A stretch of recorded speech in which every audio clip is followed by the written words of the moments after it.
com essa sintonia com o plano espiritual, nós queremos anunciar um dos momentos mais aguardados desta sessão solene de abertura do primeiro Congresso Espírita Mundial, promovido pelo Conselho Espírita Internacional. Queremos anunciar a palavra do nosso querido irmão Divaldo Pereira Franco.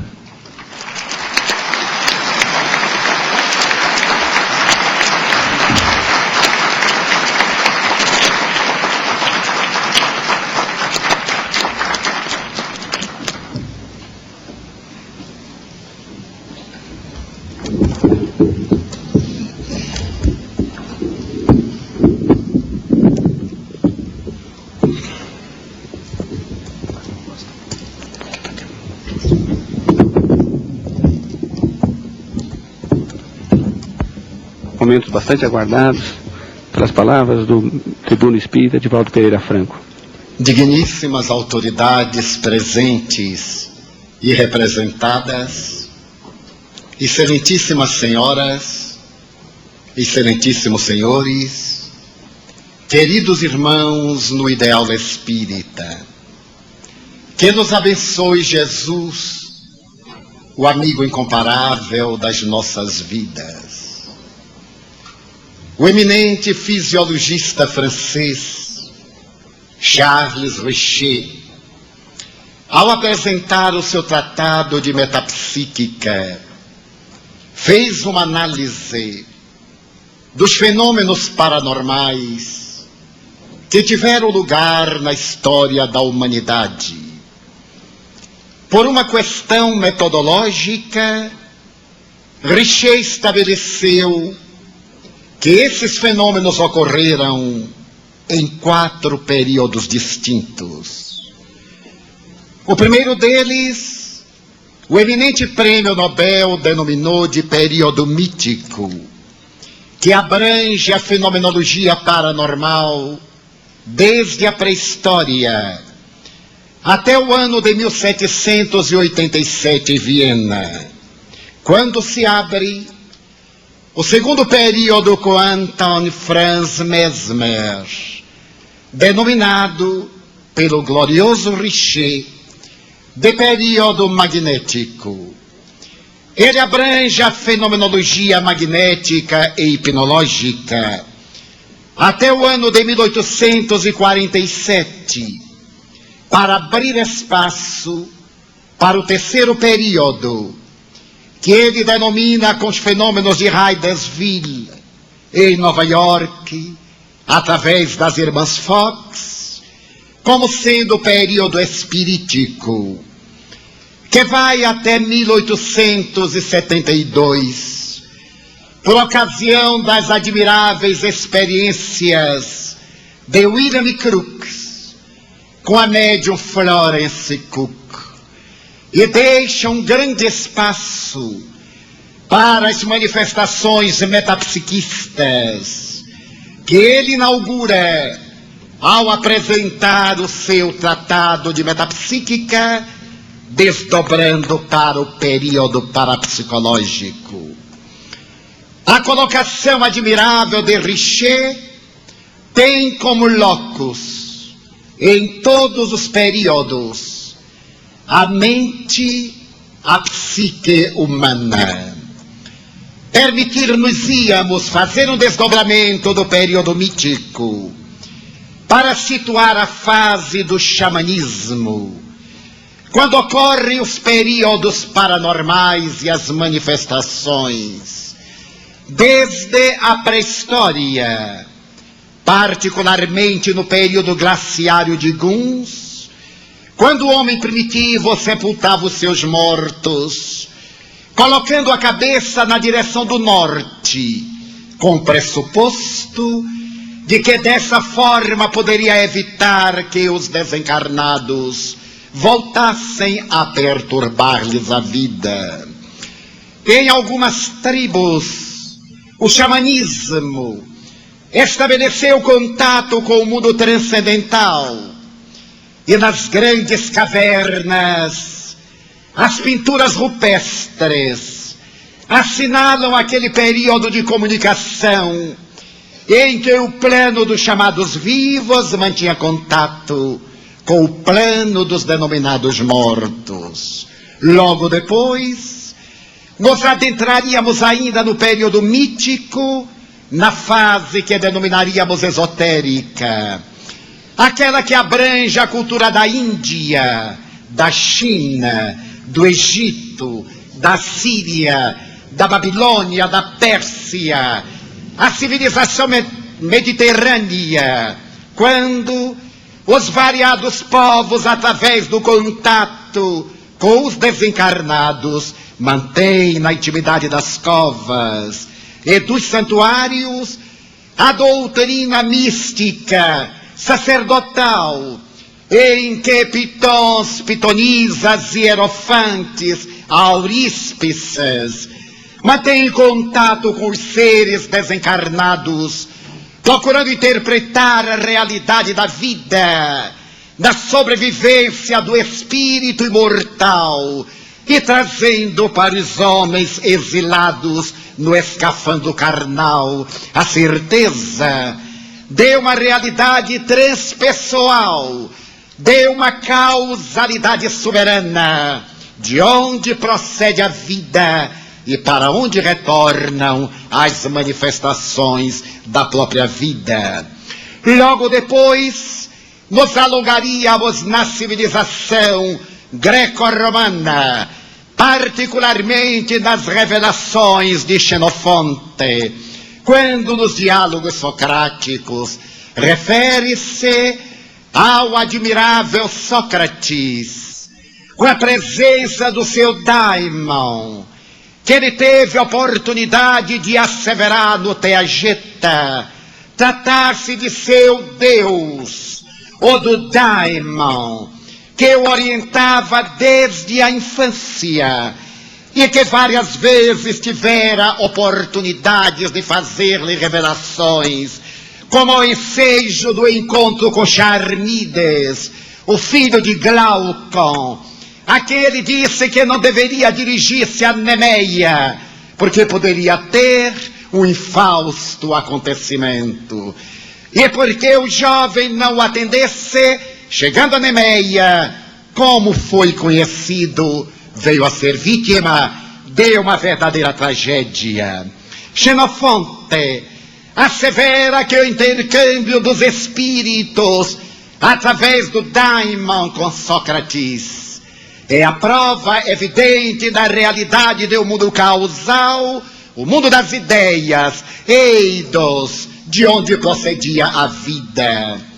Mais tarde, Plutarco terá a oportunidade de narrar um dos mais belos acontecimentos da história de Roma, quando Brutus, estando no acampamento a sós, avançadas horas da noite, vê adentrar-se pela tenda um ser fantástico e apavorante, que, fitando demoradamente por pouco, não faz ficar em angústia. Mas por se tratar de um grande legionário, Brutus interroga-o: quem és? Que desejas? E ele, apontando o grande cabo de guerra, assevera-lhe que teria um encontro mais tarde entre os filipenses. Ao que Brutus redargue, pois, encontrar-nos-emos lá.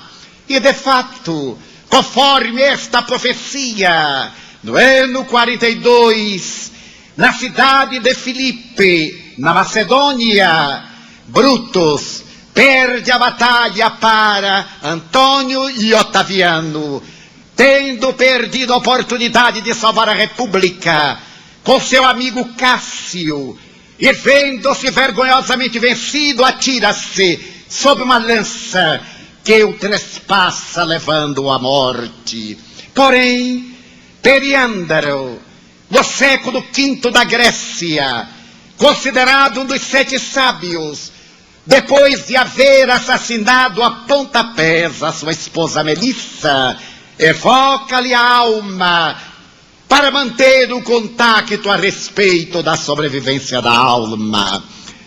A literatura histórica da Grécia refere-se a fenômenos admiráveis que foram narrados pelos seus mais soberbos historiadores, demonstrando que a paranormalidade humana faz parte da realidade do ser, como uma faculdade que pode ser direcionada e que um dia será natural como um sexto sentido, conforme a previsão do eminente professor Herculano Pires, quando propõe que o homem do futuro será um homem psi, portanto, portador daquele sexto sentido de Charles Richer, com uma faculdade psi altamente desenvolvida.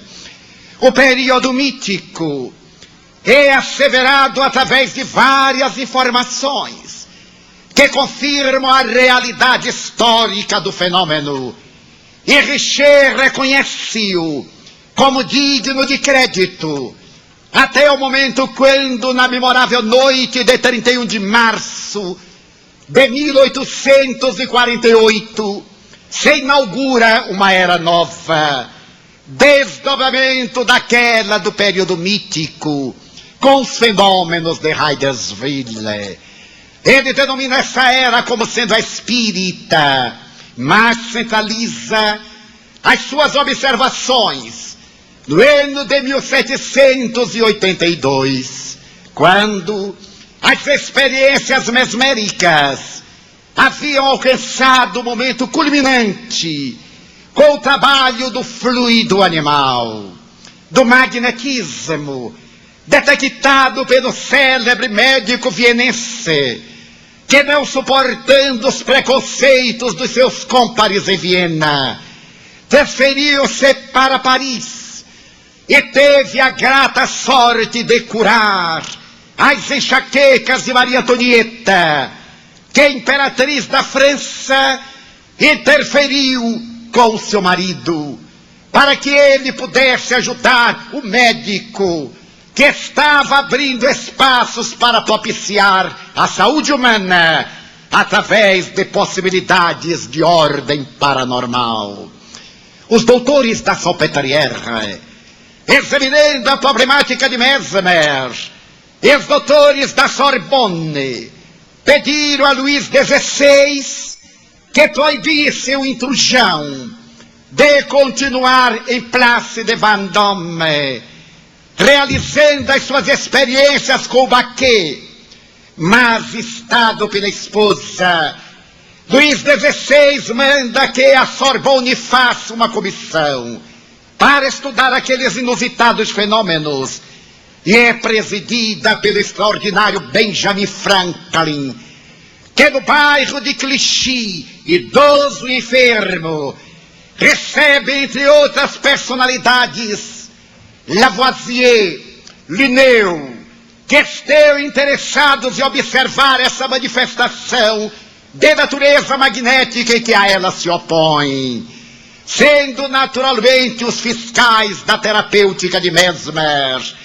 que encontra em Franklin um verdadeiro apoio, para que mais tarde, acusado ignominiosamente por calúnias injustificáveis, ele seja perseguido e retorne à sua pátria, para praticamente morrer no anonimato.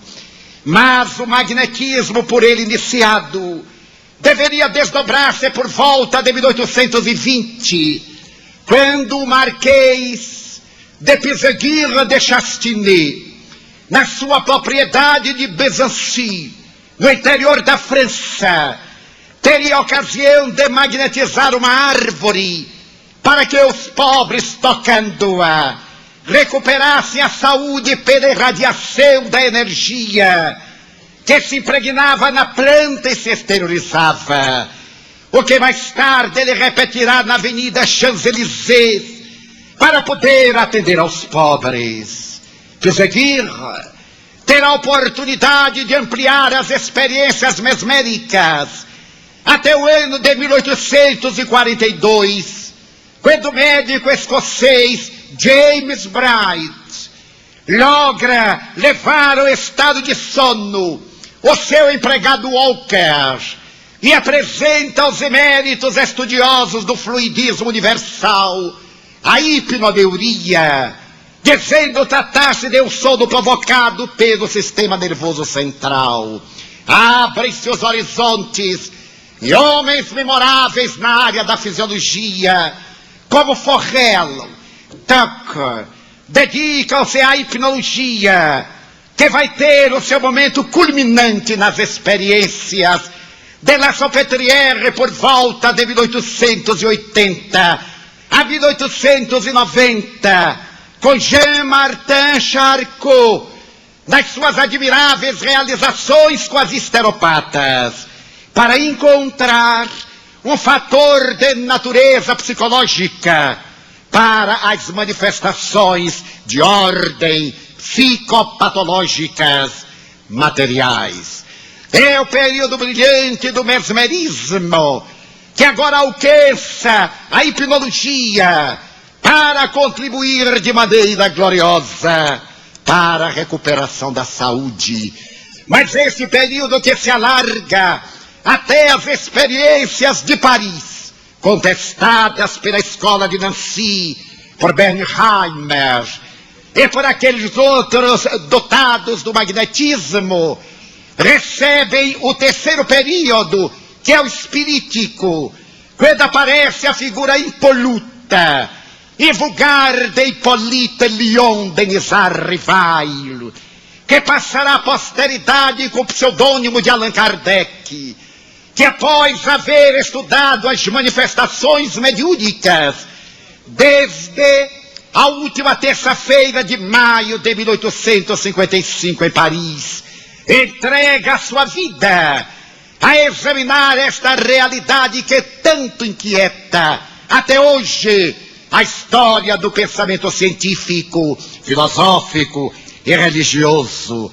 Allan Kardec, depois de examinar a realidade dos fenômenos e ser diretamente convocado para Lissa, apresenta 18 de abril de 1857 a obra básica da filosofia universal, que é o Livro dos Espíritos, que deverá servir de pilotis, de paradigma para os estudos filosóficos, científicos, ético-religiosos da humanidade do porvir.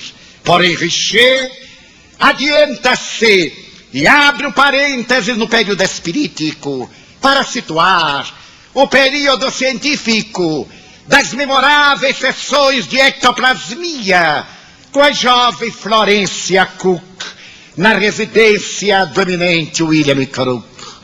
Depois de 3 anos de experiências, este homem admirável que em 1878 detecta a matéria radiante e abre espaços para a física nuclear, a mudança dos paradigmas da física newtoniana, da física quântica, para a hora gloriosa dessa física que irá alargar os horizontes do mundo na expressão quântica.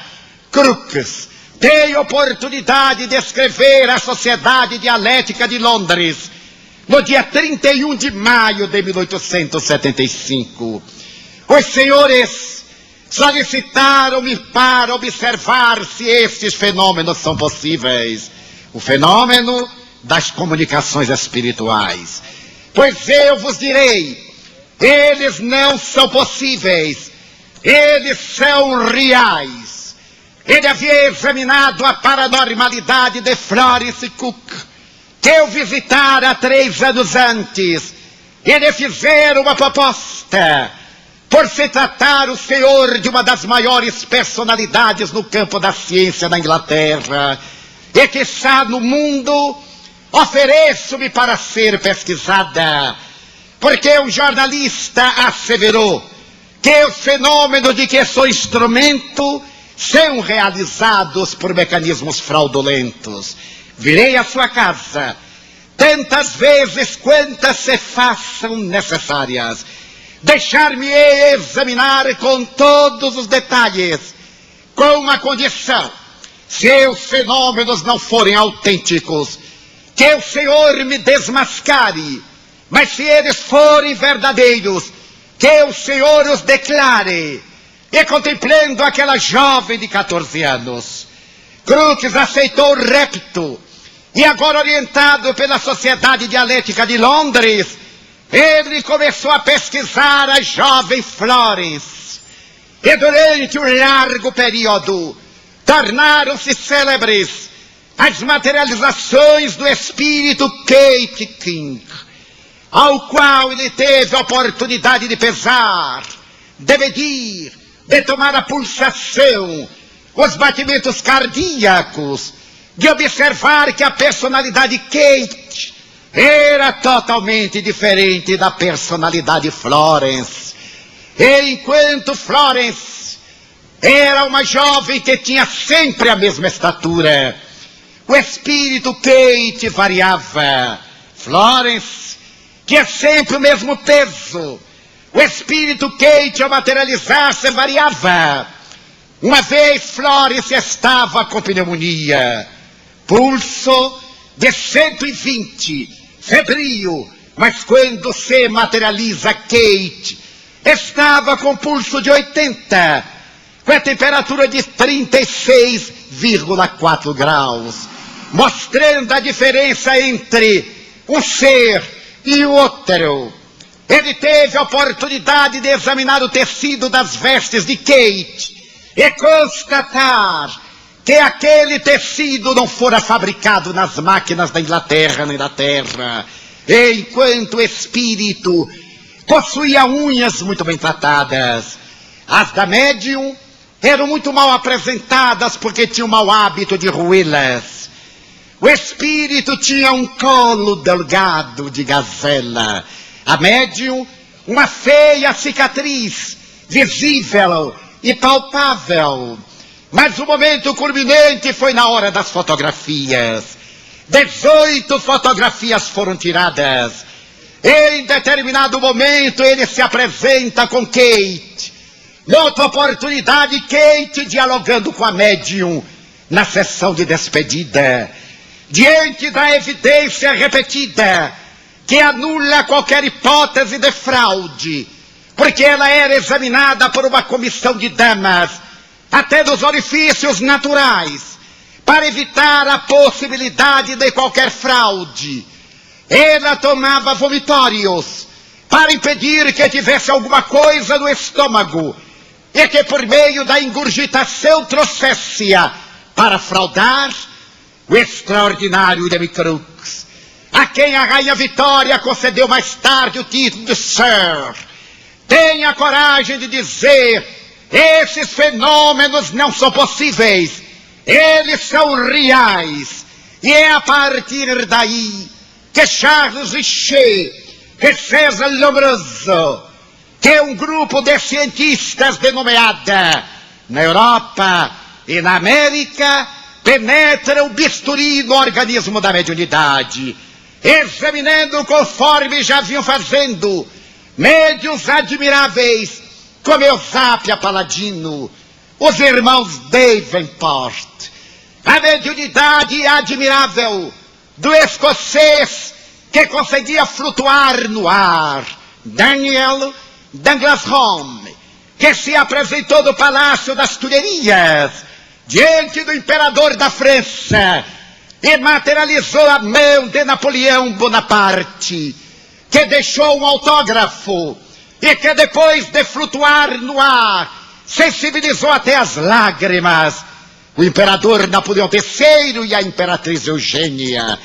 Nessa memorável reunião, narrada pela princesa de Metternich, da Áustria, a imperatriz Eugênia aperta a mão do seu genitor e dá um grito de emoção. Ela pede ao marido para que também segure-a.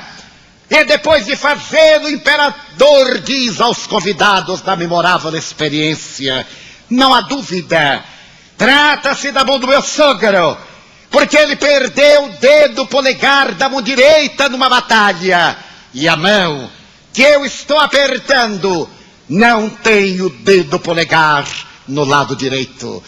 Era a evidência da grande fenomenologia, que traria ao cenário das experiências científicas Slade, Madame Bisson, que se realizariam na Vila Carme, Argel, através da mediunidade de uma jovem senhora de 19 anos, Eva Currier, a quem Richer examina e pesquisa a sociedade, trazendo as suas experiências do Tratado de Metapsíquica. Mas o processo da evolução é inevitável, e no ano de 1889 propõe-se uma nova técnica para as experiências de ordem paranormal. É criada a palavra parapsicologia e é apresentada ao cenário científico que dá de ombros, graças ao preconceito tradicional da ciência. E que mais tarde, no outono de 1932, na Universidade Duke, na Carolina do Norte, o Dr. Joseph Banks-Rhine começa a realizar para, negando tudo, ou deixando todos os 4 períodos à margem, começar uma nova ordem de experimentos para verificar se a criatura humana é ou não portadora de faculdade psi, capaz de produzir fenômenos psi, e se a vida triunfa da disjunção cadavérica pela sobrevivência. A parapsicologia agiganta-se. O Dr. Rhine adota o comportamento de parapsicólogo espiritualista. Ele aceita a possibilidade da vida além do túmulo. E quando Amadou contesta algumas experiências e coloca-se como parapsicólogo da concepção cerebral, de que todos os fenômenos são da psique, elaborada pelo cérebro, surge uma era nova, quando os cientistas propõem uma nova doutrina, a psicobiofísica, porque eles percebem que os fenômenos psi, os fenômenos paranormais, interferem no comportamento psicobiofísico. Eles, através da irradiação, dão uma energia, o plasma, o bioplasma, o magnetismo, o fluido, chame-se como melhor desejar, realizando mudanças de comportamento na saúde física, emocional e mental, ao mesmo tempo em que os fenômenos psicapa, depois de estudados largamente, abrem espaço para as observações psiteta, que tem a interferência de desencarnados. A parapsicologia cede o seu espaço à psicobiofísica.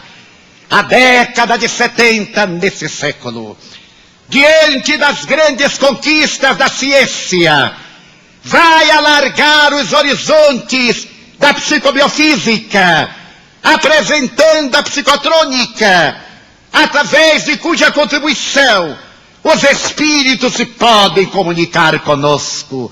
E surge o imenso elenco das comunicações de ordem transpessoal, na ordem dos instrumentos dedicados à comprovação da vida. As comunicações que vêm do além-túmulo agora, além de usarem o sistema nervoso central e as glândulas endócrinas da criatura humana, também se utiliza dois instrumentos hábeis: o telefone, o videocom, os computadores, para testarem a sobrevivência da vida, a disjunção molecular e a transcomunicação instrumental. Estabelece as bases da ciência psicotrônica, confirmando a inteireza dos fenômenos observados por Allan Kardec. Depois de haver publicado o Livro dos Espíritos, em 1857, a preocupação do codificador é a de tornar a doutrina tão bem formulada que não haja uma forma pela qual possam surgir interpretações anárquicas ou quaisquer outras de caráter divergente.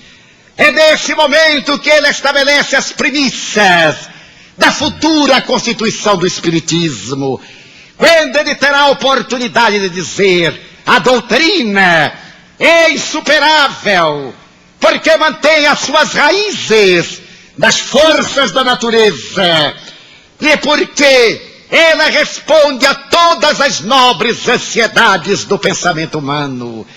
E examinando que o século XIX, na sua parte final, seria o começo da era nova da ciência e da tecnologia, Allan Kardec define: o Espiritismo marcha ao lado do progresso, mas não se detém onde este para.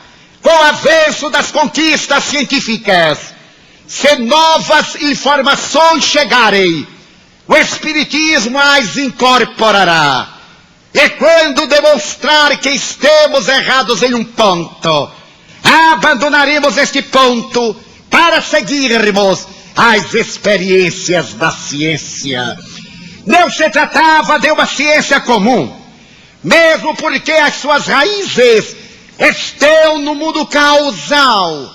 E por isso mesmo ainda asseverava Kardec: a ciência oficial não dispõe dos equipamentos para fazer uma investigação correta em torno da doutrina espírita e da sua fenomenologia, porque esta é acionada por seres de outra dimensão, que têm o mesmo caráter da criatura humana, criaturas que se podem permitir o direito de aquecer ou não, no momento em que são convocadas para a elaboração dos fenômenos. É neste momento que, preocupado com a inteireza da doutrina, com a sua fundamentação, escreve ainda o emérito professor Herculano Pires. Ele retira do Livro dos Espíritos, a partir da questão 154, o que serão as bases do Livro dos Médiuns, que ele se adentrará pelo segundo capítulo, examinando a realidade das possibilidades paranormais da criatura humana. O Livro dos Médiuns, publicado em 1861, é o mais completo compêndio de paranormologia.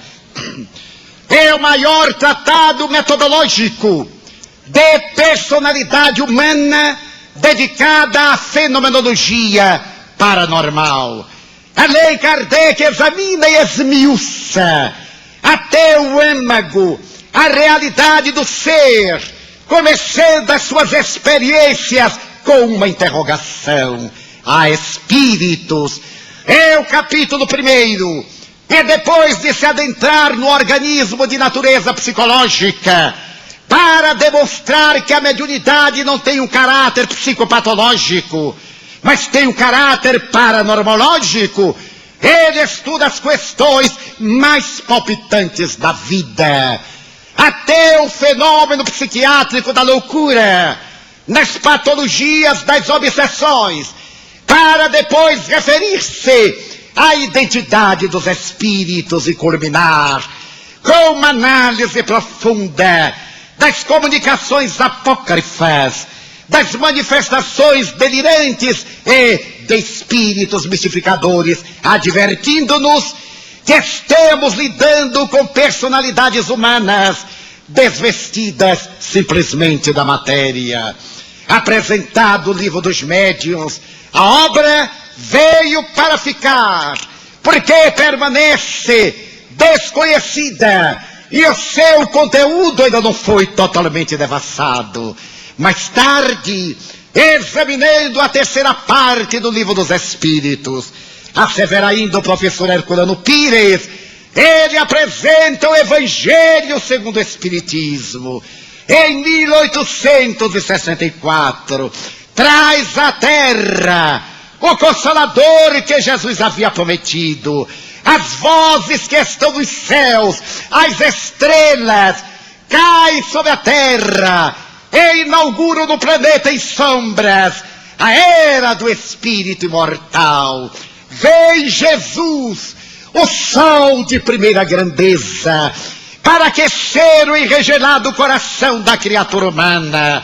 E Allan Kardec, deixando de lado as tricas teológicas e teleológicas, dedica-se a estudar a parte moral do Evangelho, que é de sabor eterno, fazendo uma análise das grandes revelações, desde Moisés, na visão da lei de Talião, a lei de tal e qual, até Jesus, na lei do amor, até o momento em que Lázaro, em uma página de beleza poética, filosófica e ética, tem ocasião de dizer que as vozes que estavam nos céus, descendo à terra, vêm pronunciar uma nova palavra, e diante desta palavra, as sepulturas devolvem os seus mortos.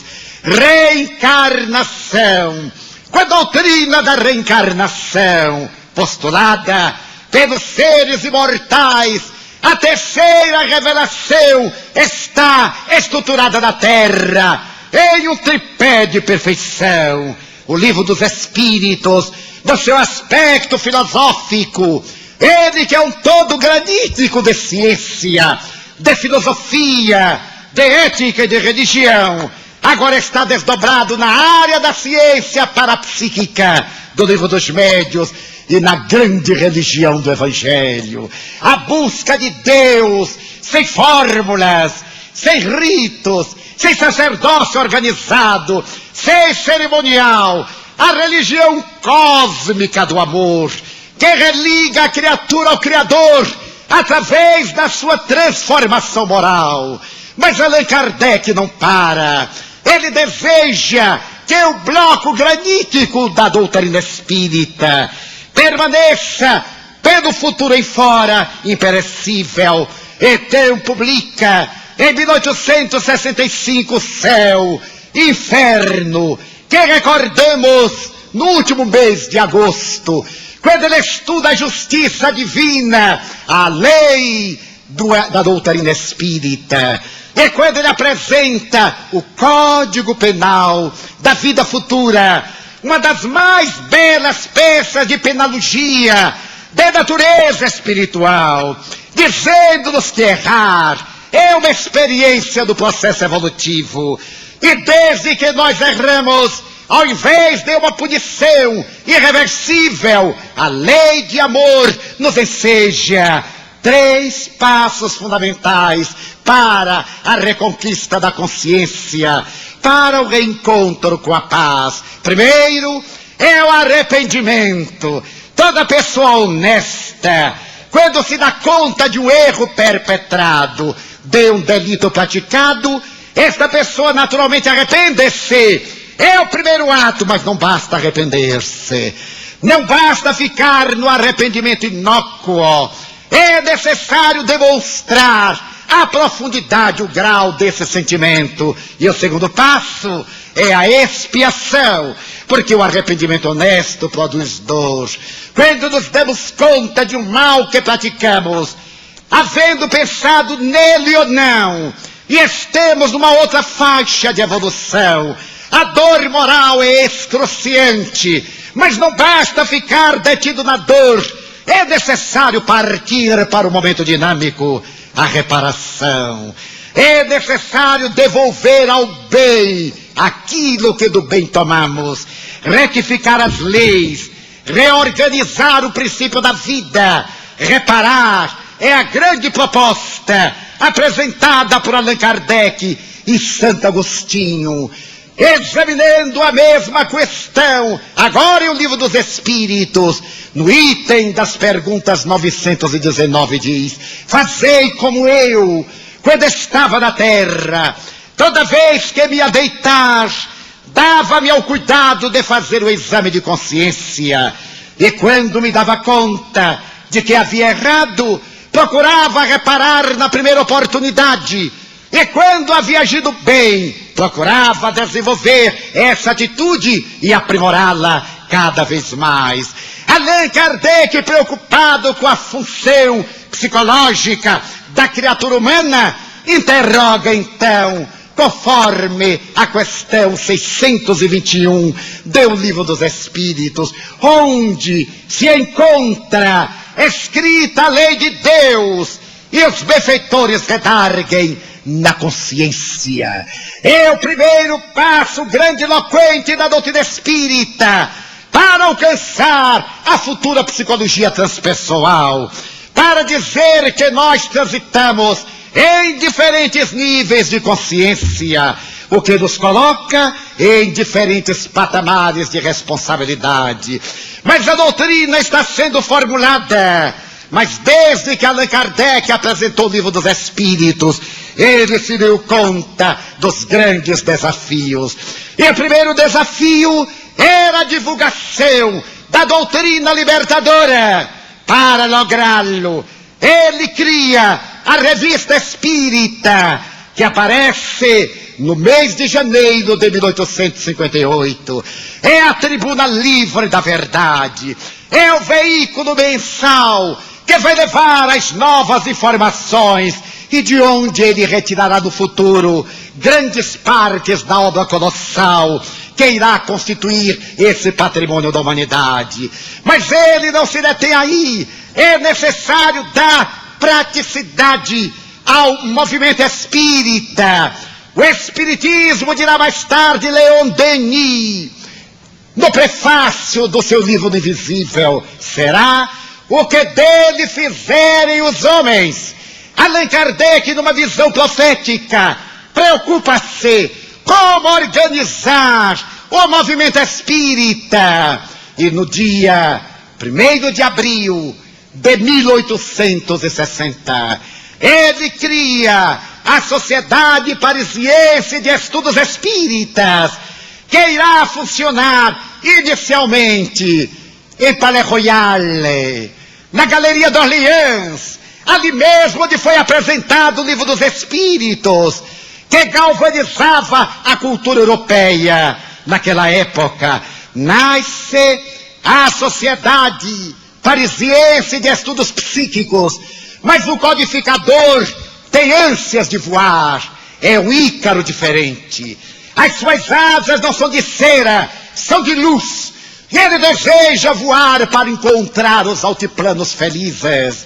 Eis que, no mês de setembro desse mesmo ano de 1860, quando a Sociedade Parisiense de Estudos Espíritas está em férias, ele recebe um convite de amigos de Lyon para levar informações à gloriosa cidade dos mártires, a Lugdunum dos latinos. E chegando a Lyon, no dia 19 de setembro, ele vai recebido em um pequeno núcleo por um casal humilde de operários, o senhor e a senhora Jude, que o recebe emocionadamente ali na cidade de Breton, que é um dos arredores de Lyon. É o primeiro centro espírita que deverá servir de base para as células espíritas que se multiplicaram mais tarde pelo mundo em fora. É ali em Breton que ele tem a oportunidade de, numa tribuna modesta, falar a respeito da doutrina, advertir os companheiros incipientes, e voltará no ano imediato, na mesma data, quando os centros espíritas já se multiplicavam, inclusive por Bordeaux e por várias cidades de Lyon. Havia um número expressivo de centros. Nessa noite inolvidável para os espíritas, 19 de setembro de 1861, quando ele volta a Lyon pela segunda vez, a Lyon querida que ele deixara em 1820, para voltar 40 anos depois, ele assoma a tribuna, e diante de 160 convidados para um banquete, ele fala a respeito dos espíritas, que ele divide em 3 categorias: aqueles que são atraídos pelo fenômeno, que gostam das comunicações, mas não assumem nenhuma responsabilidade diante dos efeitos morais propostos pela doutrina espírita. Chamaríamos nós os espíritas ligeiros, aqueles que andam atrás dos médiuns, dos fenômenos, dos milagres, do sobrenatural, em nome de uma doutrina que eliminou o fantasioso, o milagre, o sobrenatural. Mas há uma segunda categoria, daqueles que acreditam no fenômeno, que mesmo conhecem a filosofia, mas que consideram a moral cristã passadista, secundária. Seriam os espíritas imperfeitos. Os verdadeiros espíritas seriam ipsis verbis, na boca do codificador, os espíritas cristãos, aqueles que seguem as máximas do Cristo, que não se detêm em crer na fenomenologia mediúnica, mas incorporam esse patrimônio à própria conduta. São aqueles que se entregam a seu do bem, que se dão em holocausto, como os cristãos primitivos. São aqueles que se deixam fascinar pelo espírito de verdade e preferem perder as coisas a perder a paz da própria consciência. A conferência do ilustre codificador, que a revista Espírita publica em 7 páginas, é comovedora, porque ela fala da responsabilidade dos espíritas, e particularmente da responsabilidade do centro espírita. Allan Kardec volta a Paris. As suas preocupações prosseguem. Ele percebe que a doutrina já está quase concluída. Estamos em 1868. Ele não sabe que vai retornar à pátria, aureolado de bênçãos logo mais, um ano aproximadamente depois. Embora o seu médico venha dizer-lhe várias vezes para que se poupe ao desgaste, para que ele repouse, para que não se afadigue tanto, mas a obra é fascinante. Como se pode ser egoísta quando estamos fitando os alcantis dourados, os horizontes infinitos da vida? Dr. Demeure, em espírito, pede-lhe para que ele se poupe mais. É nesse período que ele escreve o projeto 1868 da Constituição do Espiritismo, e tem o imenso cuidado de estabelecer as bases desta realidade. Mas antes de fazê-lo, naquele ano de 1861, quando os espíritas de Brutot, de Lyon, de Bordeaux e de outras cidades francesas estão reunindo-se, Allan Kardec tem a oportunidade de receber notícias de que no Brasil se estão realizando as primeiras experiências mediúnicas, e logo mais, no mesmo mês de setembro, no dia 17 de setembro de 1865, na emérita cidade mãe do Brasil, Salvador, é fundado o Grupo Familiar de Espiritismo, pelo inesquecível Luiz Olímpio Teles de Menezes, que também publicará, logo depois, o inesquecível Eco de Além Túmulo, o periódico que vai provocar as reações do clero, da intolerância, da perversidade, mas se torna a semente de luz da Era Nova. Logo depois de criado esse núcleo no Brasil, na Bahia, o codificador está estabelecendo as bases finais deste comportamento espírita e preocupa-se com 4 pontos cardeais, como muito bem estabeleceu o confrade baiano Adilton Pugliese. O primeiro ponto de preocupação de Kardec, segundo Adilton Pugliese, é o da manutenção da unidade doutrinária. Seria possível manter no mundo que irá receber a doutrina espírita a unidade doutrinária Então ele escreve no seu projeto de 1868, um dos maiores obstáculos capazes de dificultar a propagação da doutrina seria a falta de unidade. O único meio eficaz, se não em relação ao presente, mas quanto ao futuro, para impedir essa desagregação, é fundamentá-la de tal forma, e até mesmo nos seus mais mínimos detalhes, com toda clareza e precisão, que se torne impossível realizar qualquer interpretação que seja divergente. Ele tinha a preocupação de fazer um todo, mas um todo granítico, porque não era a doutrina de um homem, era a doutrina das vozes espirituais, através de mais de 1000 médiuns diferentes. Deveria ficar como todo granito, porque ele conhecia as deficiências do caráter da criatura humana. Já asseverava Novalis, o pensador alemão, tudo aquilo que o homem toca, corrompe. Claro que não concordamos com Novalis, com o seu pensamento pessimista, mas não podemos negar que toda vez quando uma doutrina se vulgariza, ela perde em profundidade o que ganha em superfície.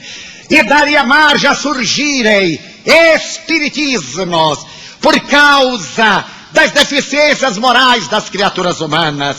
Ele se refere, criei a palavra espiritismo para definir uma nova ordem de ideias.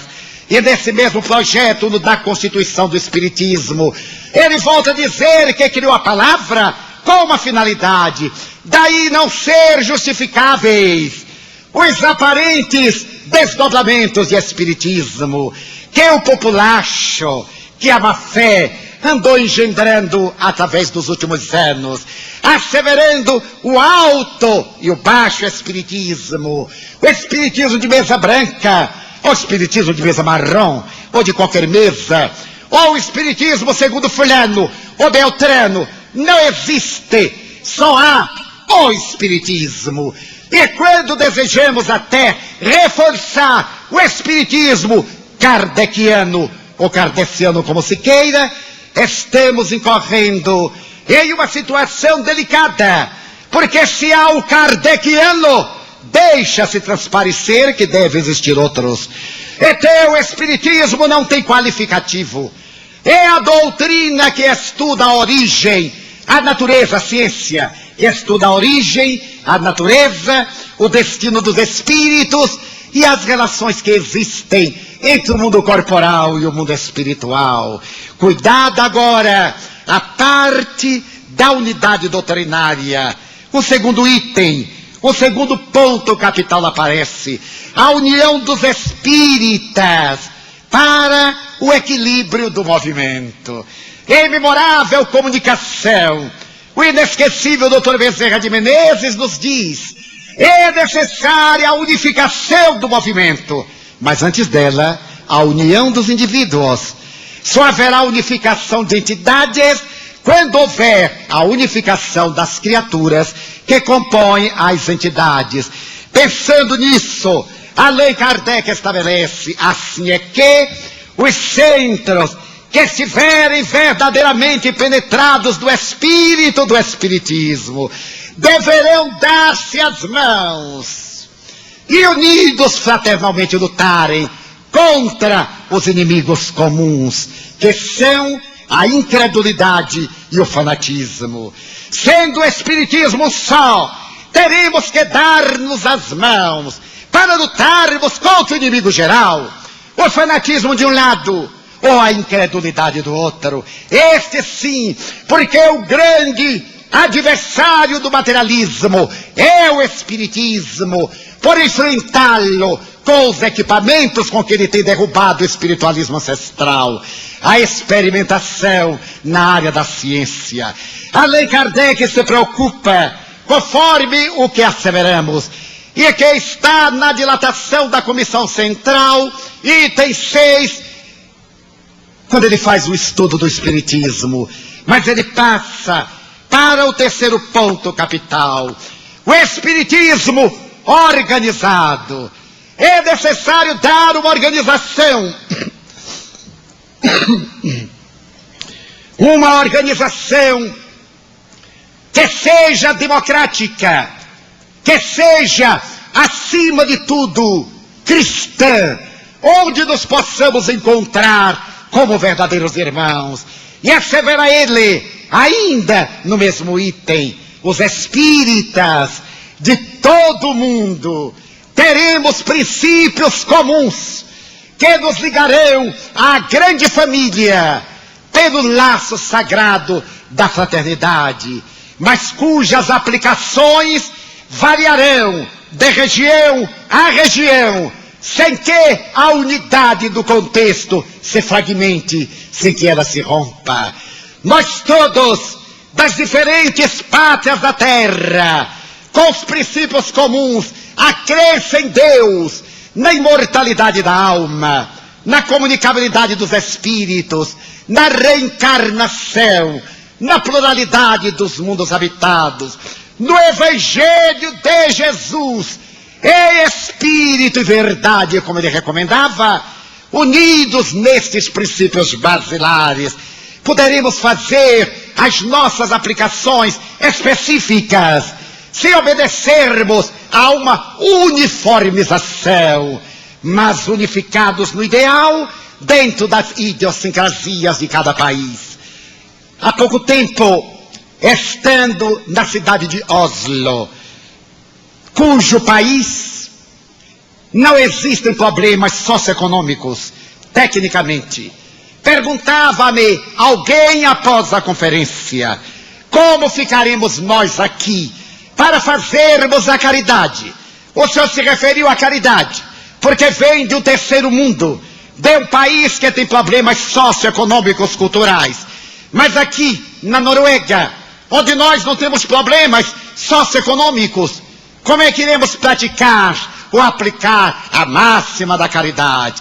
Eu voltei ao ínclito codificador e recordei-me deste pensamento, quando ele diz que cada um aplicará conforme as condições regionais.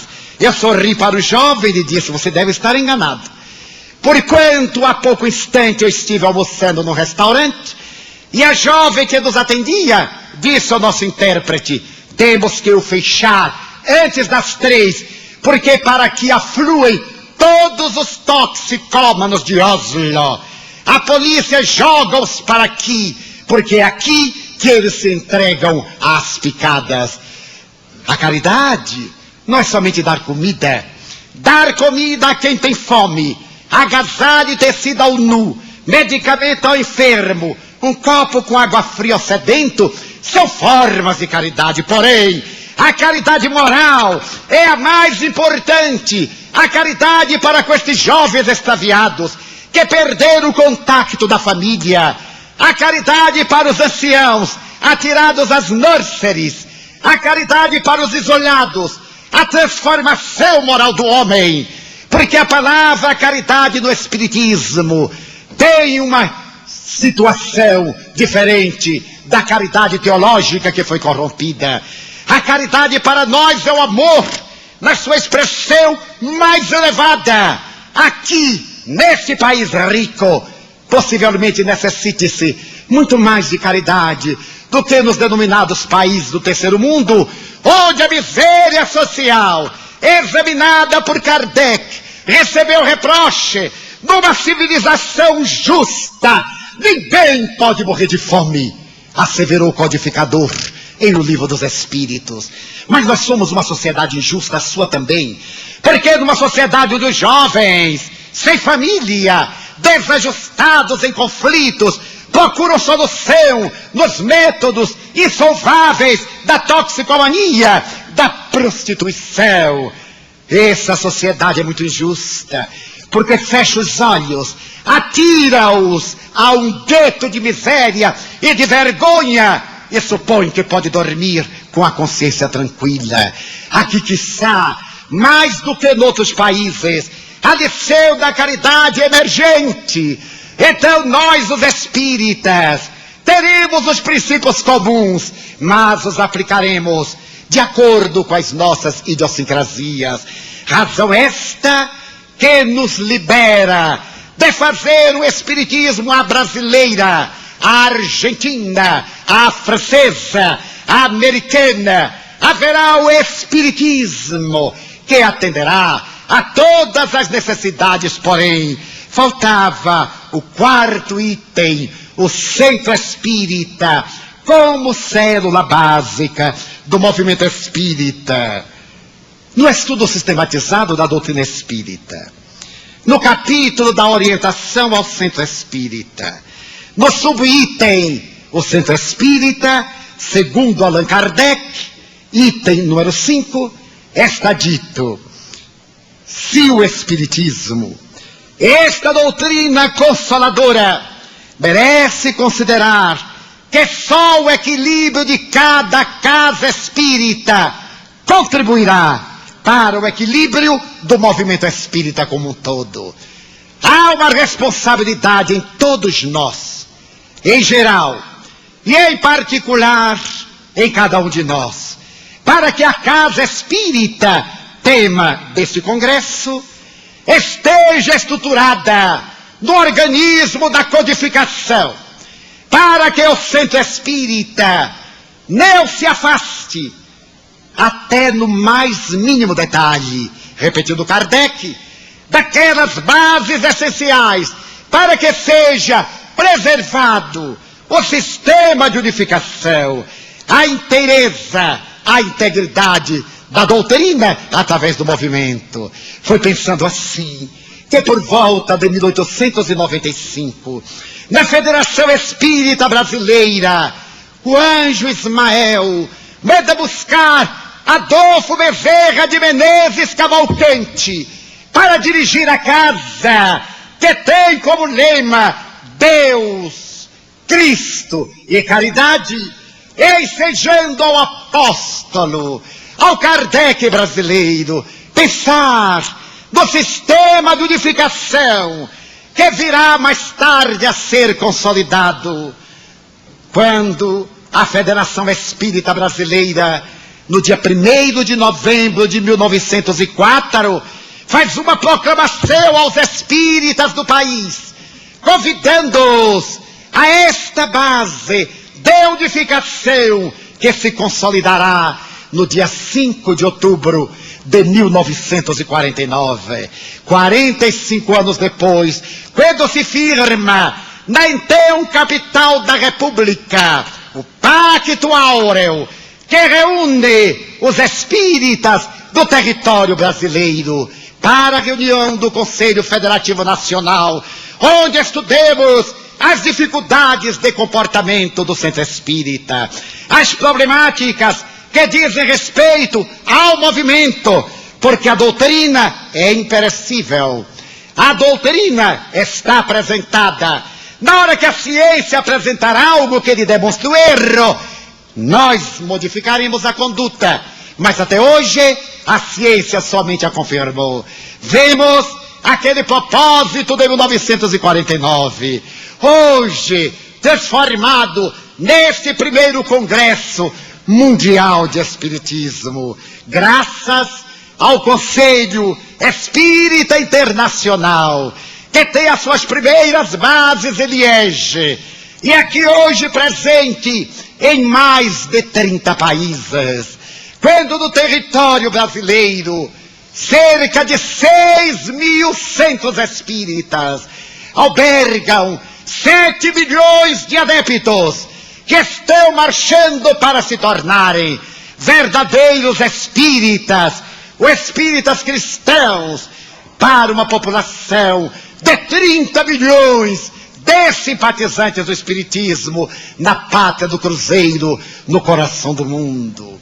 Senhores delegados dos países aqui presentes, queridos irmãos de várias nações da terra, demo-nos as mãos e unidos fraternalmente, lutemos contra os dois inimigos básicos, a incredulidade e o fanatismo, concomitantemente, Façamos uma viagem interior para lutarmos contra as nossas paixões, porque o Espiritismo, como toda doutrina, tem inimigos fora e dentro do seu movimento. E nós, os piores inimigos estão dentro de nós.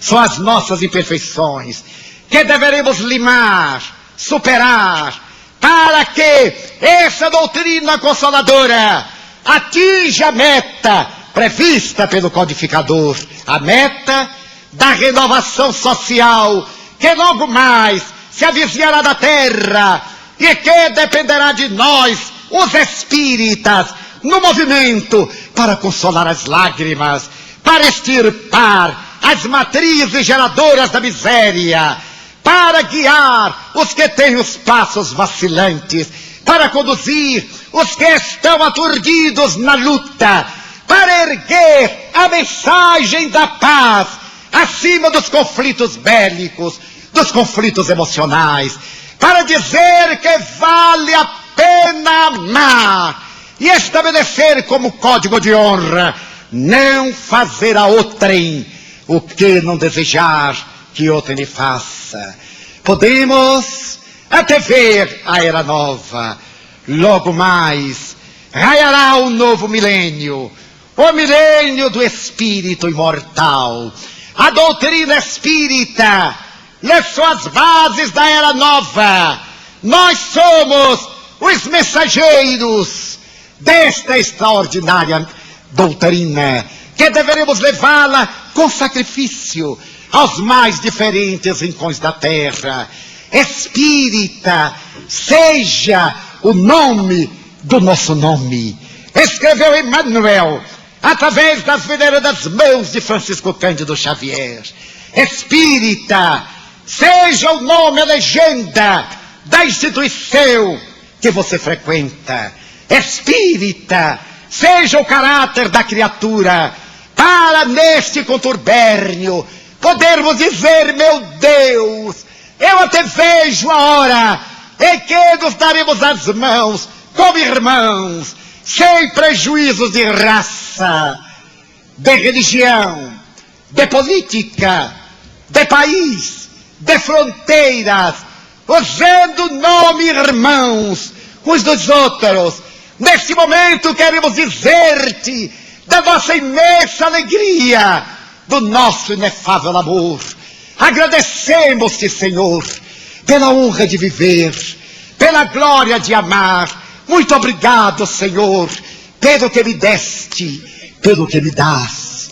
Muito obrigado pelo ar, pelo pão, pela paz. Muito obrigado pela beleza que os meus olhos veem no altar da natureza. Olhos que fitam o céu, a terra e o mar, que acompanham a ave ligeira que corre fagueira pelo céu de anil e se detém na terra verde, salpicada de flores em tonalidades mil. Muito obrigado, Senhor, porque eu posso ver meu amor. Diante da minha visão, pelos cegos eu formulo uma oração, porque eu sei que depois desta lida, na outra vida, eles também enxergarão. Muito obrigado pelos ouvidos meus, que me foram dados por Deus, ouvidos que ouvem o tamborilar da chuva no telheiro, a melodia do vento nos ramos do salgueiro, as lágrimas que choram os olhos do mundo inteiro, ouvidos que ouvem a música do povo que desce do morro na praça cantar, a música dos imortais. A gente ouve uma vez e não esquece nunca mais. A voz melodiosa, canora, melancólica do boiadeiro, e a dor que geme e que chora no coração do mundo inteiro. Pela minha faculdade de ouvir, pelos surdos eu te quero pedir. Eu sei que depois desta dor, no teu reino de amor, eles cantarão. Obrigado pela minha voz, mas também pela voz que canta, pela voz que ensina, que alfabetiza, que legisla, que canta uma canção, que o teu nome profere com sentido e emoção, diante da minha melodia eu te quero rogar, pelos que sofrem de afasia, os que não cantam de noite, os que não falam de dia. Eu sei que depois desta dor, no teu reino de amor, eles cantarão. Muito obrigado, Senhor, pelas minhas mãos, mas também pelas mãos que aram, que semeiam, que agasalham, mãos do amor, mãos de ternura, que libertam da amargura, mãos de caridade, de solidariedade, mãos que apertam mãos, mãos de poesias, de cirurgias, de psicografias, de sinfonias, pelas mãos que atendem a velhice, a dor, o desamor, pelas mãos que no seio embalam o corpo de um filho alheio, sem receio, e pelos pés que me levam a andar sem reclamar. Obrigado, Senhor, porque posso bailar. Diante do meu corpo perfeito, eu te quero louvar, porque eu vejo na terra amputados, paralisados, marcados, desesperados. Eu posso andar, oro por eles. Eu sei que depois desta expiação, da outra reencarnação, eles bailarão. Obrigado, Senhor, pelo meu lar. É tão maravilhoso ter um lar. Não é importante se este lar é uma mansão, ou está numa favela, é um ninho, ou um garabato de Douro, uma casa no caminho, um bangalô, seja lá o que for. Mas é importante que dentro dele exista a figura do amor de mãe ou de pai, de esposo ou de marido, de filho ou de irmão, a presença de um amigo, alguém que me dê a mão, porque é muito triste viver na solidão. Mas se eu a ninguém tiver para me amar, nem um teto para me agasalhar, nem uma cama para me deitar, nem aí lamentarei, nem blasfemarei, pelo contrário direi: obrigado, Senhor, porque eu nasci. Muito obrigado porque eu creio em Ti, pelo Teu amor. Obrigado, Senhor. Muito obrigado, primeiro Congresso Mundial de Espiritismo. Muita paz.